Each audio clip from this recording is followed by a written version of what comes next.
Hey everyone, Zach here. Today we're going to unbox a brand new computer. But first I do want to ask you to like, comment, and subscribe. Any of the combination, everything helps. If you hate the video, downvote it, I guess. But please be nice. So today we're taking a look at a new computer that I have ordered here.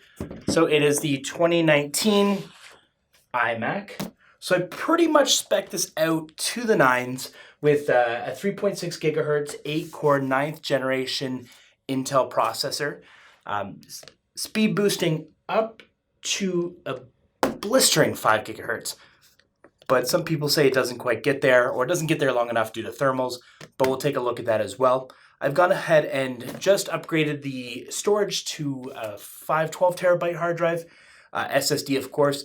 The introductory point is a 2 terabyte Fusion drive, which gives you a little bit of both worlds, but I wanted to go ahead and get the power there from the get-go. I've also only spec'd it with the 8 gigabytes of RAM. So why did you do that, Zach, you ask? Well, the reason being is because it is far cheaper to order a couple sticks of Crucial RAM or any RAM that's supported by the Macs and do it by yourself.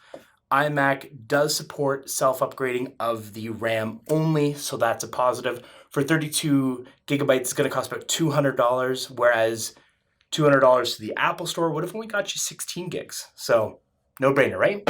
I've also gone ahead and upgraded the graphics card. So the graphics card is a Pro Vega 48 with 8 gigabytes of the HB M2 memory. So that's going to definitely assist with the video editing on this channel. Maybe it's going to get a little bit better. I know, I hear you. Probably could get a little bit better. I'm trying. Okay, anyways. Nonetheless, let's go ahead and unbox this. The price there with everything, like it starts off around $3,000, so you're looking at about $4,000 Canadian with this price point. But first, isn't that satisfying? Just down to the Apple way of everything. Let's go ahead and open the front. Hopefully the computer does not drop out there. Okay, and then up on the top there, we've got, I'm going to assume, an Apple keyboard and mouse right there, both wireless. I'm not going to be using the mouse. I've got a MX Master 2 mouse myself, which is far better, I find. I do have the Magic Mouse right now that I've been using, but I find this mouse to be a ton better. So we'll set that aside here.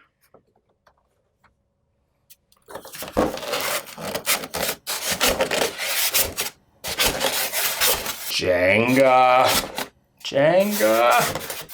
You ever play that game?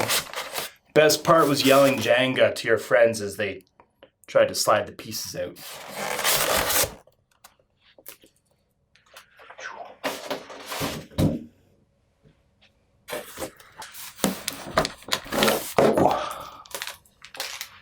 Power cable. Didn't know if you needed me to explain that, but I did. Okay? Because we are all about the details. The proof is in the pudding. Okay, so let's get this sucker out of here.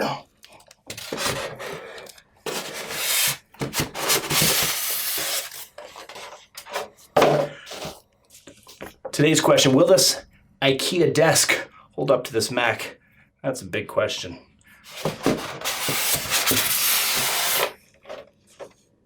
Let me just say, if it does collapse and fall and this Mac smashes to the ground, I'm not publishing this. So if you're still watching, or if you are watching, then it didn't fall. Or did it? Maybe I published it.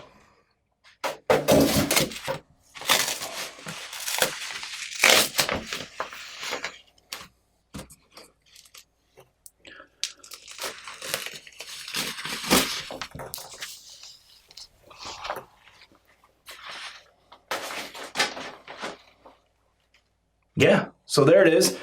Definitely got to take off the plastic, or maybe I'll be one of those people that get a new phone and they leave that factory screen protector that's not really a screen protector on the screen for like 6 years, then finally take it off.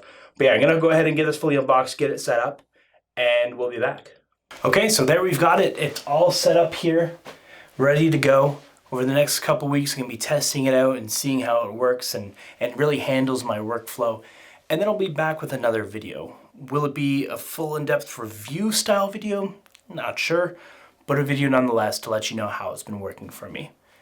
Until then, as I said, don't forget to like, comment, and subscribe if you can. And then see you in the next video.